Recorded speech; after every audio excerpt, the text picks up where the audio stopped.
Good evening, everyone. Happy Thursday evening, and welcome to episode number 38 of Every Day is a Story All Its Own podcast. I am your host, storyteller, and creative, Joey Medea. Thank you for joining me. Thank you for joining me, everyone who's joining me live tonight. And thank you, everyone who watches the show, which is a lot more people after the fact. Also, of course, always a shout out to ERT Radio, where you can see these shows rebroadcast, well, hear them broadcast. It's audio only on ERT Radio, ERRT, on Wednesday nights at 10 p.m. So tonight is a culmination of a bunch of prior episodes, and I've been teasing this for a long time. It's very interesting to me, based somewhat on the work of Harold Clurman, also based on the work of David Mamet, a lot of work that I've done myself. A lot of the information you're going to hear tonight is in Every Day is a Story All Its Own. I'm going to take the outline for this and this video in the next couple of days, put it on my Joy Medea Storyteller blog. It'll be available there if you want to look at the notes. That's the way to do it. So let's go ahead. Let's roll our opening and come back and get into character and theme. Now, like I said, when I promoted this yesterday, it seems incredibly simple, but especially for writers, especially for directors, although this matters for actors too, and other people who just love story, love watching movies and TV, may find all of this very interesting as well, how it works. This kind of takes it to another layer to make sure that your characters are very well linked with your theme, but more importantly than that, that every single character in your story, from the briefest appearance to the hero, to the central character, to the protagonist, whatever you want to call that central character, is an expression of the theme. And how we come about the theme, I think, is going to be pretty cool too, based on the work of David Mamet, something that I've been teaching for 20 years now. So let's roll the opening, come back, and go ahead and do this thing.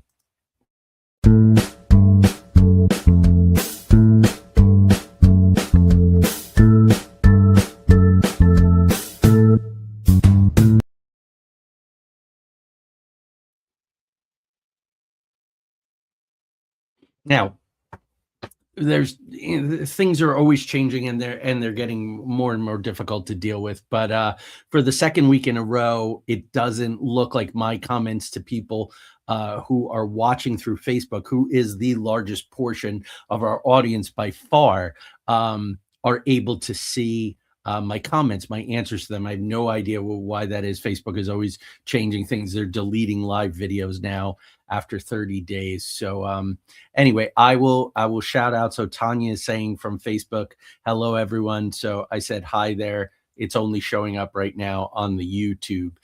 Those of you who are watching on LinkedIn, I don't think there's any capability at all to see those comments, but I do check the comments after the show and the next few days after the show, and I go ahead and respond. So I'll verbally respond tonight rather than try to type. When I had Jim Hinckley on a couple weeks ago, I didn't realize what was going on. So if I ignored anyone, I did apologize after the fact. So here we go, character and theme. And I want to start with a quote by a director that I admire very much, and that is Elia Kazan. And he said this in his production journal for the film East of Eden: there is no real drama unless you have situations that push the main character to the extreme frontier of his nature, of course, of their nature is the proper way to say it these days. So to push the main character to the extreme frontier of their nature. Elia Kazan's book on directing, which is wonderful. If you're interested in directing, if you are a director, even who's been doing it for a long time, I highly recommend Elia Kazan's book. I quote from it in Every Day is a Story All Its Own. If there's time at the end, if I don't run too long in the hour, I have an exciting announcement about Every Day is a Story All Its Own. Otherwise, I'll have to wait until after the first of the year. Another thing that Kazan said is when you're auditioning actors, you have to not only the scenes from the beginning, but you got to make sure that they can do the end work, because directors will also get always will often get burned. Excuse me. I've seen it happen as a director, and I've watched it in TV and movies where an actor starts out great, but they cannot handle where the arc goes, where the character is in the midst of the weeds, of the obstacles of the act two as they're coming into act three, as they're closing their gap. They just don't have it. It's a struggle. And that's on the director for not putting the actor through their paces and the full range of the material. So this character and theme linking will definitely help to stretch your characters, especially your main character, and hopefully for a lot of you, get you thinking about it in a different way.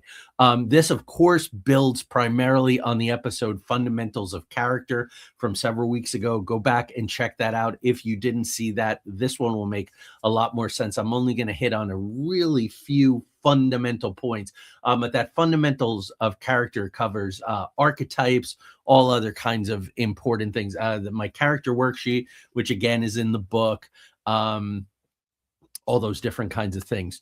So poor writers, inexperienced writers, hacks, writers that simply don't care to learn their craft, identify with a single character. This is anybody who has an agenda too. If they're going to put out didactic work or a morality tale, which rarely, if ever, works. The only people who are listening to a one-sided story are the people who already agree with it.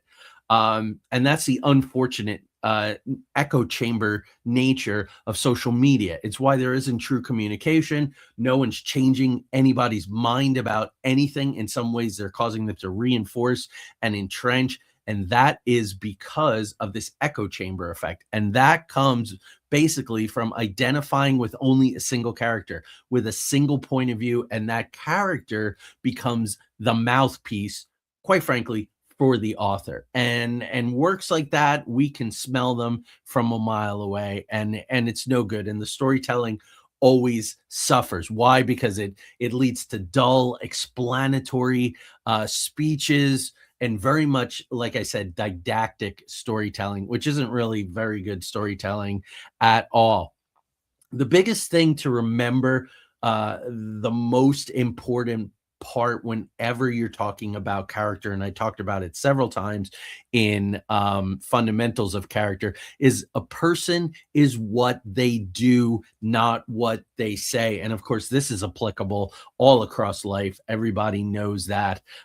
They are what they do, not what they say. As Sid Field and Robert McKee said, action is character. William Goldman said that as well. So you have to put characters in situations. You have to put them in interesting circumstances, which I defined in the character one. I also defined in the Gap episode. Definitely watch the episode Living, Writing, Directing, Acting, and Thriving in the Gap. That's also a big part of this too. Basically, what is that gap? It's where the character is and where they want to be. Good evening, Julie. Nice to see you. Thank you for checking in. So how do we then make sure that we have vibrant characters who are demonstrating their action? It really all starts with the theme.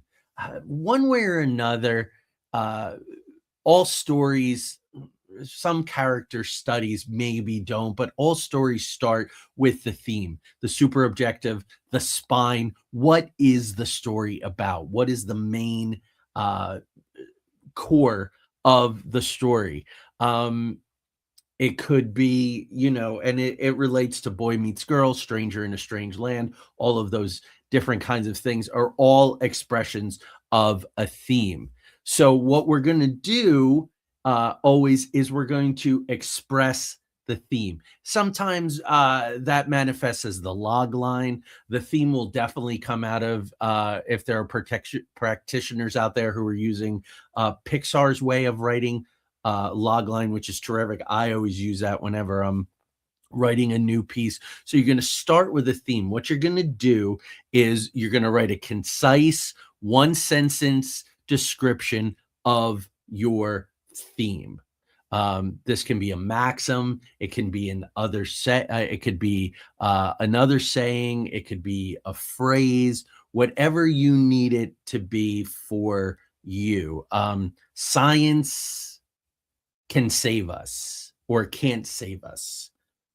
Could be a theme, because what we're going to do is we're going to take that theme, that very concise theme that we write, that one liner about what our story is about, and we're going to restate that theme. It's kind of flipping the bones of it, what it is really, right? So, Wizard of Oz, right? There really is no place like home. So what Mamet says is flip the bones on this theme to get you thinking about it in a different way, get you start thinking about the lack, start thinking about the gap. So we would say that home stinks. The wide world is where it's at. You got to get out. You got to experience things. You got to leave home as soon as possible. Home is garbage. It's small town. It's limiting. And Dorothy finds out that that is a lie and winds up saying there really is no place like home. So that's how you do that. It really helps you to flip things around. Um, all I have to do is what my film that I wrote, directed, acted in, it won an award. Was basically that all I have to do is get a producer to agree to make my film, and then I'll be all set. And that turns out to be a horrible, terrible lie, and it creates a whole bunch of carnage. And many creatives have been through a situation where they've seen their work systematically dismantled over time. So you're going to take whatever that theme is. If only I find true love, then I will totally be happy. That is the lie, that you can find happiness in another person. The movement to the truth is, as my grandfather used to say, my maternal grandfather, I love me. Who do you love? And I didn't mean that in an egotistical way. It took me a long time to figure out, but it was very profound. If you don't love yourself first, you can't love anybody else. Now we're going to be looking at much, much bigger themes tonight as we go along, but let's keep them small. Let's keep them simple. All right, very good. So you have your theme. You have it expressed from a lie to a truth. So it's stated that remaining at home in your small town on your little patch, like Dorothy does, is limiting and will lead to intense unhappiness. Okay, that's the theme stated, moving from the lie to the truth. The truth, of course, being there's no place like home. Now, I talk about all the time. I talk about it certainly in this book here because it's triadic approach to storytelling. Everything is binary: good, evil, rich, poor, us, them. That is a major theme, that there is something wrong with them because they are not us. And we see that in all of the pillars of society, in religion, in politics, in education, in culture, in very many ways. So, what is the best binary to express your theme? Is it good, evil? Is it rich, poor? Is it war hawk, peacenik? War is the answer to our problems. Might makes right is a theme that we can then flip. Um, Contentment and ambition. That's one that I just wrote today as I was finalizing this. I'd never done it before. But the lie that if you're content, you're dead. You have to be ambitious. You can never stop. You got to keep going. You got to kind of keep pushing the boundaries all the time. And that's what gives life meaning. Okay. So once you have the binary for your theme coming out of the movement from the lie to the truth. So at one end is going to be the binary element, the element that expresses the lie, and one is going to express the truth, whatever that is. So we got good, evil, rich, poor, warhawk, peacenik, contentment, ambition. For me, In the examples I'm going to do tonight, good and evil, and it's a really, really good teaching tool, right? Light and dark, good and evil. It is that great thematic battle. And so that's really what we're going to look at tonight. So the next step, you've written your theme. You flip the bones of the theme using David Mamet's movement from a lie to a truth. Out of that flipped theme, that movement from the lie to the truth, you're going to identify a binary. And these are going to be the anchors on what we call a character continuum. This is where I owe a debt of gratitude to Harold Clurman. His book on directing is a must read, along with Ilya Kazan's, for anyone who wants to be a director of any kind. So now what we need is we need to decide upon our hero. Now, who is this hero? Who is this main character? Who is this protagonist that best expresses this theme through action? So if this is about rich and poor, or it's about contentment and ambition, we need a character who feels like their life is lacking and they have to achieve more. Now, it's a comedy, and comedies work a little different, but it just popped into my mind Michael J. Fox's Secret of My Success, which is a little bit Dorothy. He's actually from Kansas. His parents have a farm. No, no, no, I'm meant for much more. That means I need to leave. I need to leave the ordinary world here. I need to go on a hero's journey, answer the call of adventure. I happen to have a distant relation who's CEO of a big corporation in New York, and that's where I want to be. So that's where I'm going to go. And that's basically the secret of my success. Michael J. Fox did another movie, very different in some ways, Doc Hollywood, but very much the same thing. Like, I can't use my God-given gifts, my talents for medicine, to ministrate to small town. I can't be a small town country doctor. I can't do that. I have to forsake the small town, and I have to go, in this case, go to Beverly Hills and become a plastic surgeon.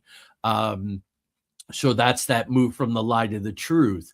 Small town doctor sometimes is less useful, less legitimate, less worthy of someone's life, career, schooling, debt, all of that kind of stuff, than someone who's a big deal, Beverly Hills, making hundreds of $1,000s a year, carving up and reconstructing people's faces. So that's a couple things there, and those lies and all of that. So once you know who that hero is, so if it's a war story, war hawk, peacenik, it's going to be a soldier. It's going to be a soldier who feels rah, rah, rah, my country, I have to go out, blood and glory. That's where it is. Everyone in my family did it. I need to do it. And they find out that war is anything other than glory.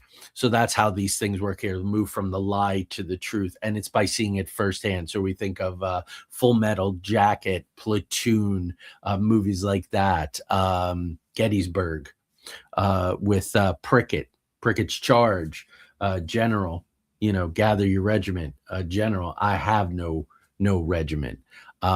Finding out, and George Prickett is so proud and so believing in the lie of the glory, and finds out the truth across the slaughter field of battle. So once you've decided on that character, and we're going to look at several examples tonight where you'll see very clearly how that main character works. They need a gap that they need to close, where they are and where they want to be. An Officer and a Gentleman, him trying to get through officers candidate school, Richard Gere, that's like, that is somehow going to define completely who you are and who you are supposed to be. So once you have that main character and you have them figured out, and you go, yeah, they can definitely navigate this theme. They can definitely move from the lie to the truth while they're trying to close their gaps. There'll be good stakes for them. You want to put them in the circumstances. So you want to take that character who thinks that war is glory and their regiment calls gets called up. Their number gets called for the lottery during the Vietnam War, and they're going to take the journey here. They don't want to run away to Canada. They completely believe in it. They completely believe in the myth of the patriot and all of this kind of stuff. So to remind you then too, the circumstances, what are they? This is how the main character behaves in the plays. So this is where you're taking them out of the ordinary world. So you're taking Dorothy out of Kansas and you're putting her on the yellow brick road on the way to the Emerald City, where it's all Technicolor and it seems so amazing. And it turns out it's really not at all. Alice in her little country state falls down the rabbit hole and goes into that whole alternative universe. Pan's Labyrinth, when you cross that threshold to the non-ordinary world. A brilliant, brilliant film for working on all of this, working on Blake Snyder's Save the Story. Guillermo del Toro's Pan's Labyrinth is a wonderful, wonderful film to use as a teaching tool to plot out all the different characters and watch them take their journeys. So you want to decide on the circumstances for this character, how they behave in the where. Forrest Gump. Forrest Gump is a really, really good example that if you are not textbook smart, you have no chance in life, that you have nothing to teach people, that you have no value. And it turns out to be a terrible, terrible lie, because Forrest, through his simplicity, through his authenticity that even he doesn't understand, goes on all these amazing adventures and interdicts himself into all these key periods in history. It's really, really quite brilliant. And that little feather, just showing us that angelic, that larger presence, that journey, super, super powerful. So these circumstances you need to tie back to the theme, like I've been talking about. Why?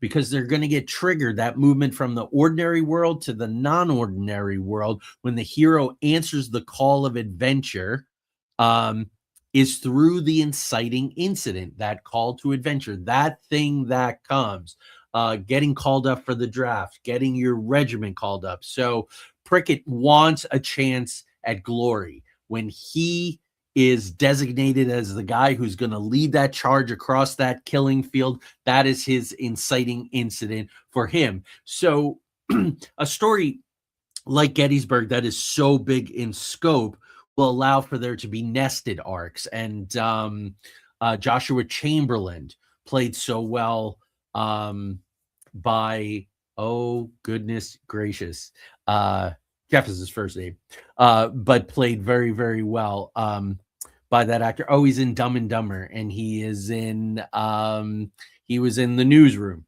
He played the anchor in so many things, and his last name, I'm sorry, is just escaping me tonight. Anyhow, that inciting incident on Little Round Top, getting called up when there is a miscommunication, and suddenly now it's on between the Confederate and the Union armies, this inciting incident. Oftentimes it will be, I think of Elizabethtown with Orlando Bloom and Kirsten Dunst, a wonderful film. And again, it's this idea of going back to the place that you left, this small town idea. I'm bigger than that now. Jeff Daniels, thank you, Tanya, very, very much. Of course, Jeff Daniels. Jeff Daniels is so wonderful. That whole Tom Berenger as James Longstreet and Stephen Lang and Martin Sheen is brilliant as Lee. I mean, it's just an amazing, amazing cast. It's an amazing story. And I'm a little bit of a U.S. Civil War freak, and I have been for a long time. But anyway, so that inciting incident, that is going to kick off. That is going to put the character in circumstances dead center in that alchemical pot that is the Gap. And I really appreciate those who watched the show and then contacted me and said, I never really thought of the Gap as this alchemical opportunity center, but it completely is. I was talking to a very close producer, writer, director, a friend of mine. We're collaborating on some really, really exciting stuff with some really cool, hopefully cutting edge technology, something we've been working on for a long time. And we were talking about these very things, these inciting incidents and these kinds of things. So your hero, keep in mind they need to be flawed. They shouldn't be so good that they are beyond temptation. This is going to become really important when you plot them on this character continuum, right? You have your anchors: good, evil, rich, poor, warhawk, peacenik, so on and so forth. And you have the warhawks and you have the peaceniks in you have them in Across the Universe, which pulls together the Julie Taymor piece that pulls together all the Beatles songs. You also have it again in Forrest Gump. Jenny is the ultimate peacenik. And then you have the warmongers. And then you have the guys like Gary Sinise, right? Lieutenant Dan, who really, really believes that lie that your only value is, and you're supposed to die. So Lieutenant Dan takes it to an incredible extreme, which is great for dramatics. How about Apollo 13, right? Jim Lovell, we have to get to the moon. That's the only, there is nothing else. The gap is here, we're on Earth, and we need to be on that moon. And when he says we just lost the moon, it's actually about something bigger. It's about a team pulling together, everyone working together. Ed Harris is wonderful as Gene, who runs mission control to solve a problem. Getting home alive and everyone working together to make that happen suddenly becomes much bigger, much more important than getting to the moon. So all these things are coming out organically here. Now, when Jim gets called up for the mission, that's his inciting incident. He's leaving the ordinary world of Earth, and he's going to go out into outer space, that great big giant frontier. So again, remember that the hero should not be so good that they are beyond temptation. They must have self-doubt. They must it's wonderful when they get a little taste of victory, and so their ego starts to take over, which ultimately sets them back. It shouldn't be too easy for them. Good evening to you, Ron. Thank you for joining me tonight, and thank you as always for hosting the show on Wednesday nights on ERT. Now this is about flaws, and the most interesting characters have the most interesting flaws. So go back and watch Fundamentals of Character, or rewatch it if you want to or need to. Get into some really, really cool stuff about that, about ambition, about disappointment that comes from too much ambition, and all the different drivers. The Greeks called this, in their work in storytelling and theater, hamartia, which meant to miss the mark, in a really interesting synchronicity. My brother gave a talk at his church a couple weeks ago. It was an amazing talk. I listened to it twice. It was wonderful. Tanya, if you can't see Ron's comments, he says, "Hi and Merry Christmas to you." So I apologize to everyone that the comments function is not working the way that it should be. So anyway, hamartia means to miss the mark. That's the flaw. You're not able to get there. Well, interestingly enough, the word sin, and I learned this from my brother. Very cool. So Chris, I know, watches the show sometimes. I hope he hears this. I'm very proud of him and what he's doing. A sin was a measurement in archery, again, missing the bullseye. So that's interesting, to think of your characters, they're just not getting there. Of course they're not getting there. If they get there, if they're hitting the bull's mark, the bullseye all the time, then there's no story there. There's no stakes. They're already doing what they're doing. There's no gap. They've got it. But think of that too. Think of the gap between the bullseye and where the arrow actually lands. It's beautiful how all of this stuff works together so wonderfully. So, okay, so now we're really going to work on our character continuum. We have our binaries anchoring our line, and that's all we have now. We have a line, and whatever it is, but we're going to go with good and evil tonight because it's the cleanest. And our oh, there he is.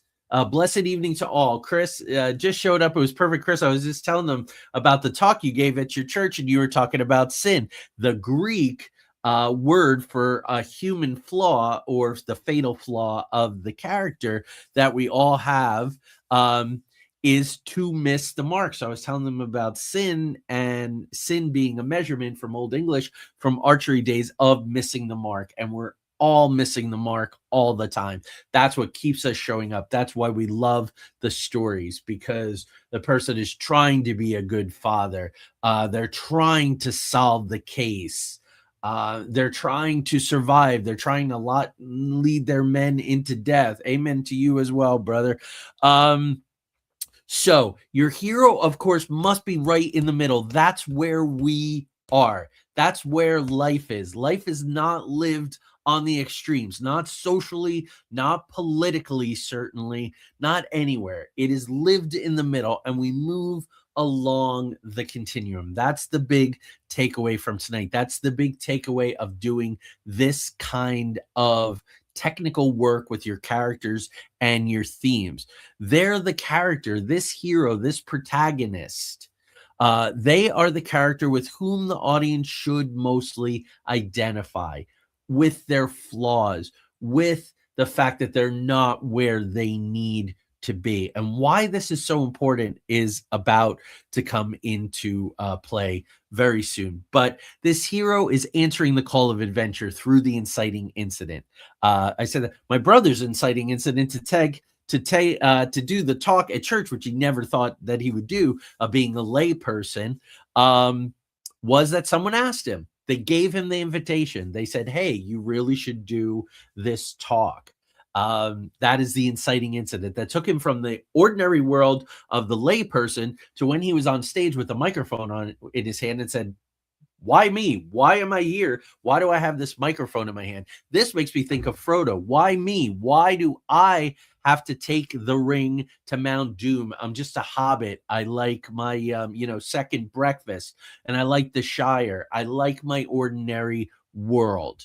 The movement from the lie to the truth in Lord of the Rings, we would think in terms of, before flipping the bones, that the hero will save the day, the warrior, the Aragon, the Boromir, the so on and so forth. And that is not what it is at all. That's not what happens. It's these little simple guys who are doing the business of saving the world, saving Middle Earth from an intense evil. And that's how that works. Sometimes it is the little guy, and they do it through story. Samwise tells, he makes that beautiful speech about story. If I ever think about giving this up and walk away, which I don't think I could, all I have to do is reread Sam's monologue, and I'm right there back in it 100%. So the hero is going to answer that call of adventure. Frodo says, yes, I am going to take the ring to Mount Doom. Aragorn can't do it. Boromir certainly can't do it. Even the elves can't necessarily do it, but but he's going to get help. Even Gandalf says, is it secret? Is it safe? Gandalf, because of the level of his power, is so much more vulnerable, because he doesn't have the simplicity, because he has the jadedness of his life experiences. So this is how it works. It takes a Dorothy, it takes an Alice, it takes a Frodo, it takes a Luke Skywalker, who's so incredibly naive about the way things work. And again, another character wants to leave the damn farm and go off and fight the war. This is a super prevalent theme that we come back to all the time. And again, it's that hero in the strange land, careful what you wish for, and the move from the lie to the truth. This is not all glory. People die, people suffer, and the people you leave behind, there then is a gap for them that they have to fill. So again, after answering the call of adventure, the hero must move in both directions with their changing circumstances. As their enemies come up, are they going to be more like their enemy? In my fantasy novel, Jester Knight, I really explore the idea, the dangers, the pitfalls of, you have to become what you are fighting in order to defeat it. I'm working on a book for a client, helping them get their novel to the finish line, and they quote the great Nietzsche quote that when you're fighting monsters, careful you don't become a monster, because when you stare into the abyss for too long, the abyss stares back at you. And that is very much Star Wars is really, really driven. All the sensibilities of it for George Lucas was because he studied with and about Joe Campbell, the hero's journey, and the monomyth. And as Joe Campbell would say, it is all over the place in those movies. Going into the cave, and what you're really confronting is yourself because you took your weapons, is based on very ancient, old Indo-European folktales, Hindu folktales, things like that. So anyhow, they're answering the call to adventure. They're moving in both directions through their changing circumstances.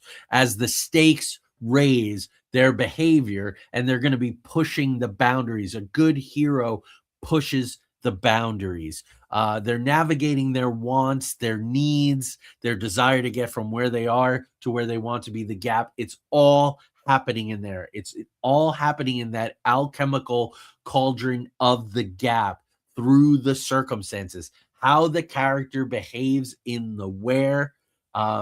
Luke finally leaves the planet and goes out, and he goes to different places. And Mos Eisley is he's still on his planet. And he goes to the trading port of Mos Eisley and really gets a little bit of an education there. Oh, you want to do this?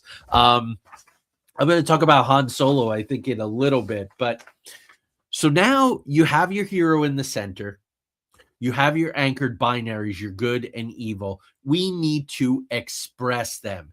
These are going to be extremes. These are not characters that anyone is going to identify with. That is the point. They are archetypes, but they need not be stereotypes. So let me explain this. You're going to decide on your other primary and secondary characters. They also must express the theme in some way to varying degrees. Yeah. So you got let's take Star Wars. And let's plot some of these characters out from Star Wars. Again, because of its Joe Campbell, its hero's journey, it is so close to home, and it is so clear. It's the ultimate battle of good and evil. So on one end, on the good end, you have Yoda. Then you have your Jedis. Then you have your Princess Leia. Then you have, well, where do you put Han Solo? He's very, very interesting, and we'll get to him in a little bit. We're going to hold on to him. When we go over to the other side, Darth Vader is not the most evil character. Darth Vader has a chance of redemption. Therefore, he cannot be the archetype. He cannot be the immovable. He cannot be the binary anchor. No, that has to be the Emperor. Okay, so here we got Luke in the middle, we got the Jedi, we got Leia. You're starting to see how this works. You got the Emperor, then you got Darth Vader, then you got people like Grand Moff Tarkington, right, played by Peter Cushing. We have then you're down to the stormtroopers, the foot soldiers, and all that kind of stuff. And again, where are you putting Han Solo? We're going to talk about that in a little. The anchors are the extremes. Life is not lived in the extremes. People who are out there right now making a fuss, making a ruckus by being extremists, people don't really identify with them. Not like, oh, that could be me, because you wouldn't need that person out there doing that thing if anybody could do it in their own mind. So they're not really identifying them. But with the everyman, that's why the everyman in a story is so important, and why actors like Gene Hackman and actors like Robert Duvall were the great 1970s, 1980s everyman actors. Tanya and I, watching the Knives Out movies this past week, all three of them, we're talking about guys like Josh Brolin are the more, they're the newer everyman archetype. They're a little tougher, they're a little rougher, but they're basically in that same spirit of a Gene Hackman. If you think of a Josh Brolin, he can play just about anything, play it very well. Jeff Bridges does a very, very good job playing an everyman character as well. Kurt Russell also kind of does that. And there, that Josh Brolin, Kurt Russell, Jeff Bridges, those guys are all cut from that same cloth. Not quite character actors, but everymen. Everymen. You can lay a character on them; they will absorb it, they will be it, and you want to take the journey with them. And their characters are always highly flawed, which is wonderful. Those moments of self doubt is where we go. Yes, I get that, because I have that self doubt every day. Again, those characters on the extremes are pure archetypes. They are immovable. They will always be that thing. Yoda will not all of a sudden fall from grace. Um, the Emperor will not all of a sudden have a redemption arc. He will never see the light. He will never seek redemption. He is too far away from it, literally, right? That's why this continuum works. The further from the center, the further out you are, the harder it is to come back. Archetypes are not stereotypes. The Emperor, as we know, has a backstory. Yoda, as we know, has a backstory. And that becomes really important for good anchor archetypes, not stereotypes. You still must know their wants, their needs, their gaps. Think about it. In summation here, before we move on, do you identify with a completely good character like Glinda or Yoda? Right. So there you got the Wicked Witch of the West on the evil binary in Wizard of Oz. Dorothy, of course, is in the middle. And then you have Glinda on the other side is a pure light and love. And again, Glinda's not going to fall from grace. And the witch is pretty much going to have to die and get completely defeated because she's not going to be rehabbed. And nobody's talking about that. Glinda's not saying, oh, if you can just talk some sense into her, everything will be fine. That's not it. These are high stakes battles. These evil archetypes are going to have to be removed, obliterated, killed, banished, so on and so forth. Sauron is on that extreme evil in Lord of the Rings. The Queen of Hearts in Alice. You don't identify with these characters. You don't, or you shouldn't. Anyway, but as the writer, as the actor, and again, I talked about this in the fundamentals of character, quoted people like Jack Nicholson. I've also quoted Philip Seymour Hoffman and Sam Rockwell in their approach to playing a character. Lee Marvin was also somebody who was famous about this kind of thing. They don't make judgments about their characters. They just play them. What are their wants? What are their needs? And that's what they play. What is the gap that they're trying to close? And they play that. Actors who can do that do not make their evil characters. They don't see them as evil. They see them like everybody else. Now their ambitions, so on and so forth, are outsized. They can't handle setbacks. They can't handle disappointments in any way. They act out, they're maladjusted, but they leave that for us to see through their actions. The character doing the actions will tell us way more than what they say. That's why I think a really evil character that does these big, long, stupid monologues never works, because we want to see what they do. That's what they matter. I don't give a crap what they're saying or how they're rationalizing or explaining away how they didn't get their love or how it's owed to them, or they're the smartest person in the room. We're not interested in any of that. Now, as a writer, actors, their individual character, writers, certainly directors, you must identify with all the characters. And this is a great exercise, and this is where story really helps the world. It's empathy, man, to see every point of view coming out of the theme. And I've talked about empathy so much in the past 3-4 months with this Every Day is a Story, all its own brand. Empathy is not a bad thing. We don't have to agree. We don't have to follow along, but we should understand what the hell makes these people tick, especially people that we don't disagree with. Because there will somehow be some common ground there.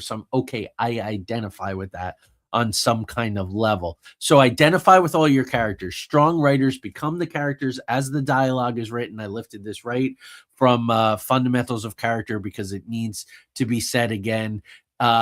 Each character needs to have a distinct, identifiable voice that conveys their background and life experiences expressed through the theme. So the Warhawk, why are they a Warhawk?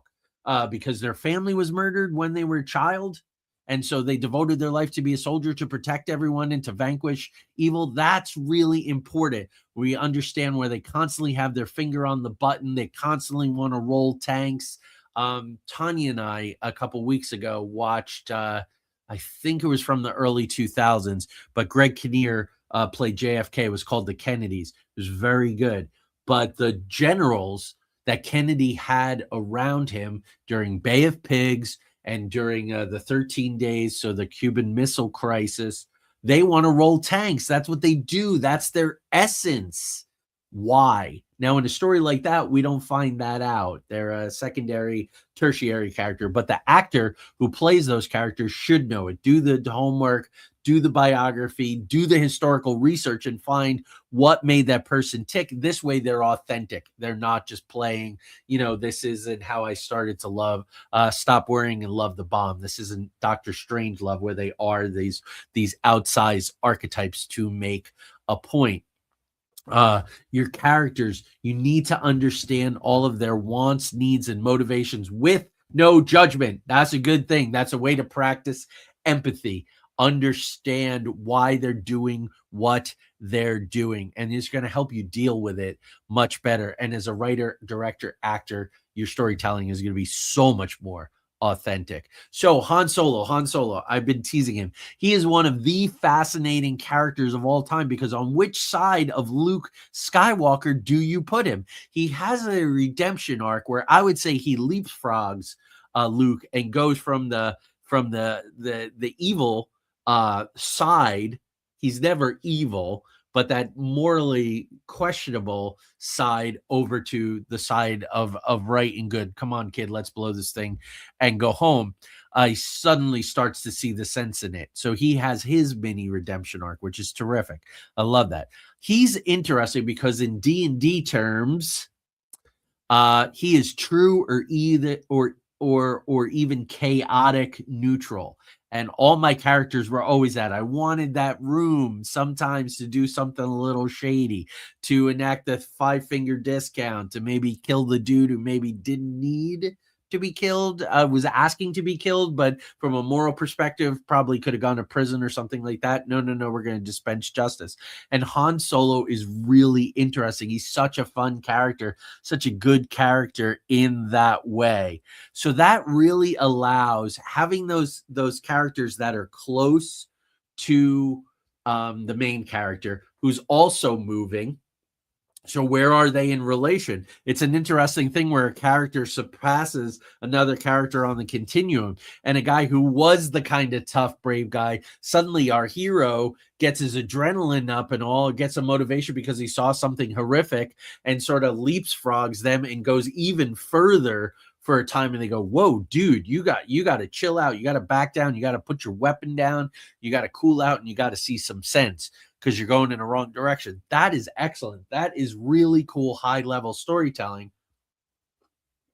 And that takes these kind of mechanics. That takes this thematic and character interlinking work. So now what you're going to do, you have your characters all plotted on your wagon wheel and or on your continuum, and you're going to bend it around and take that straight line, and you're going to make a circle. And Harold Clurman calls that the wagon wheel. Why? Because the theme is in the center. Let me draw this out for you here. So you have your character continuum. We got good on one end, we got evil on the other, and we got the hero in the middle. So there you go. What we're going to do is we're going to fold that around and we're going to turn it into a circle. There you go. And we're going to put the hub of the wagon wheel in the middle, and that's your theme, expressed again by Mamet, the move from the lie to the truth. Those of you who are on Earth, I'm sorry, all I did was I draw a circle. I drew a little circle in the middle, put a T in it. Okay, then you're going to plot all your characters out. So we got Luke, and we got Han, and we got Leia. We got, let me see, from the other side of Luke, we got, well, maybe also Han. We don't know. But we got the stormtroopers there. We got the General Grand Moff Tarkington. We have Darth Vader, and we have the Emperor. Now, each one of those characters is going to link to the theme. They are an expression of the theme. Han is, I'm out for me. I'm out for me. This is an unjust world, and I'm going to get everything I can out of it. And if you link yourself to a cause, you're a fool. And he finds out that he gains much more by linking himself to the cause. That's his move from the lie to the truth.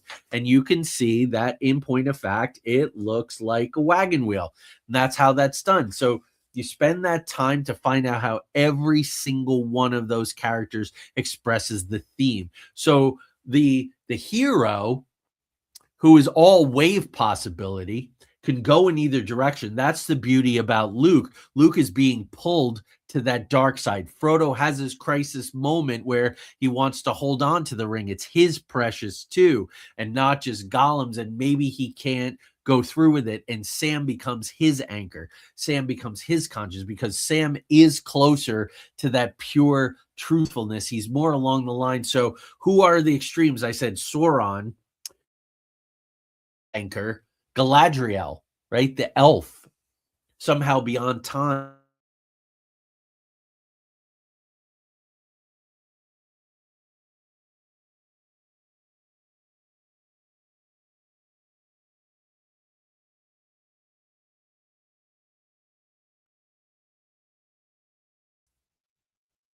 All right, not sure what happened there. I disappeared for a second, but we're here. I guess I'm still back. I guess everything's all right here. Hey, Craig, good evening. Merry Christmas to everybody. I don't know. I didn't see my video anymore. So let me finish this up real quick. So how do the characters collectively, as they're in this wagon wheel, how do these characters collectively express different aspects of the theme? How do they help each other, and how do they hinder each other? If we think in terms of the hero's journey, well, of course, what's going on there is that you have allies and you have enemies, and they're working independently in a great murder mystery where you don't know who you can trust and who's actually working.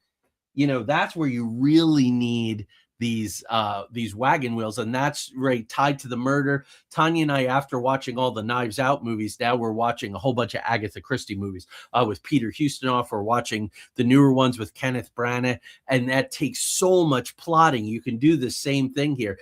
In the center is the victim, and then around are all the suspects, and what are their motivation? What is their opportunity? What is their motivation? And all of that kind of stuff. So what are their familial, socio-political, economic relationships? Now, if you look at a show that was on Netflix called Dark was very dark, but all of the characters familiarly, socio-politically, economically, all intimately interwoven.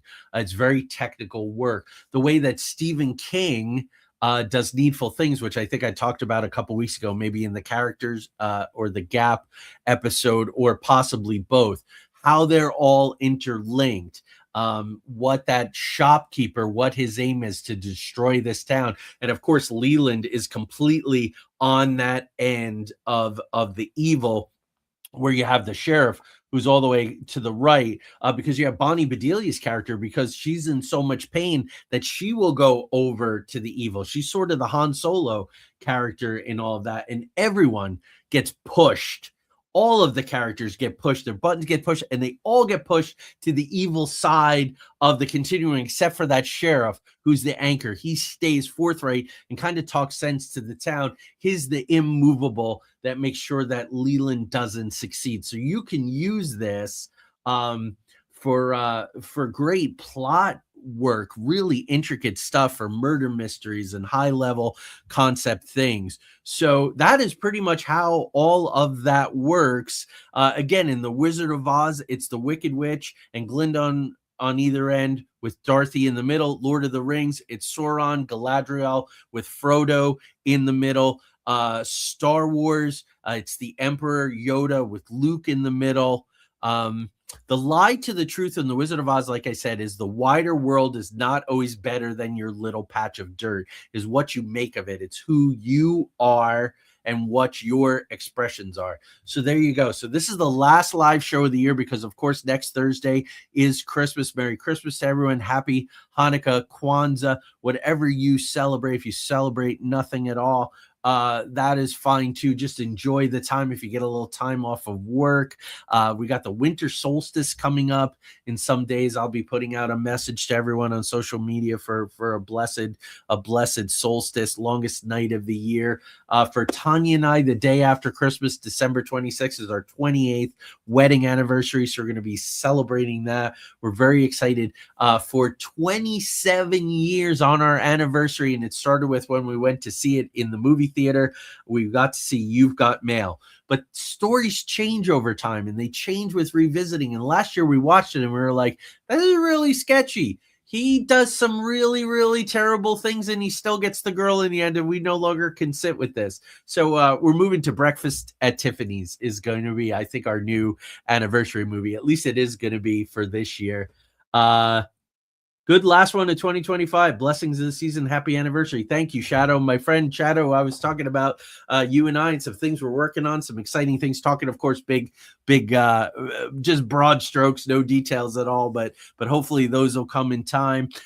Thank you all. When I come back, January 8th, I have a series of guests. Tanya's going to come back. We're going to do an Into the Outer Realms on Black Eyed Kids, maybe do some other stuff. Of course, I got the big tour coming up next year, Cyrus Avery and some other kinds of things. I'm about to sign a new escape room contract, which I'm really excited because it checks a lot of boxes. 3 or 4 things that are very important in my life and career have all come together with this opportunity. I started out as a consultant. I've been hired now to co-design the thing. I'm very excited. We have a couple of minutes here. It's 56 minutes. So the big announcement. Every day is a story all its own. This came out in March of 2024. The response has been great. I've been grateful to everyone. A lot of amazing people, including Shadow, did blurbs on the back, for which he's right at the top here. This is the very first one. And I have been presented with an opportunity to do a second edition. It'll have a new cover. It'll have a new ISBN number, and I'm going to expand it. There are some really, really cool books that I've been reading, and I'll get to share some wisdom from those in the second edition. It won't be way fatter than this, but it'll be a little bigger. I get to be Walt Whitman a little and do a new edition with some new things. And so I'm very excited about that. We're working on the new cover. That should come out sometime in the spring. But let me see. Brian Cox's autobiography. Great. I'm going to quote from that. Al Pacino's autobiography. Best actor autobiography I've ever read, and I've read dozens. Andrew McCarthy's book is very interesting about his time in the Brat Pack. There's some wisdom there. And 2 books that I really like. One's a little bit of a handbook. Another's a proper book. It's called Riding the Alligator by Penn Densham. Penn Densham did Houdini for TNT. He revived both The Twilight Zone and Outer Limits over time. And of course, he directed the Kevin Costner Robin Hood, of course, with Michael Wincott and with Alan Rickman. And people put a lot of crap on that movie, but I absolutely, absolutely adore it. Michael Kamen soundtrack. And I will tell you that in February, Penn Densham, who I've just been talking about, is going to be a guest on this show. This is going to be awesome. So I'm excited about the second edition of Every Day is a Story all its own. Everything that's going on, working all long hours, but all to the good. Everyone have very, very blessed holidays. I wish everyone the best. Have a wonderful New Year's, whatever you're doing. Tanya and I are just going to stay home, have some good film, watch some great, have some good film, watch some great film, have some great food. Start off the 2026 promises to be very adventurous in all of the crazy that's going on. Obviously, my heart goes out for the tragedy of Rob Reiner. With the stories that he told, Princess Bride, so many stories. He was Mike, that counterpart to Archie, which was so important in all the family to get that message across, showing you how damaging a closed-minded bigot racist could be. And Mike being that super uber liberal guy, and Rob Reiner carried that through all the way to the end. It's shocking. It would be tragic, but Spinal Tap and all the amazing things that Rob Reiner did in a movie I totally love, The Story of Us, a movie that Tanya and I go to or went to whenever our marriage was rocky. Rob Reiner, who's so wonderful in that. And plays Bruce Willis's best friend. So there you go. So everyone, take care.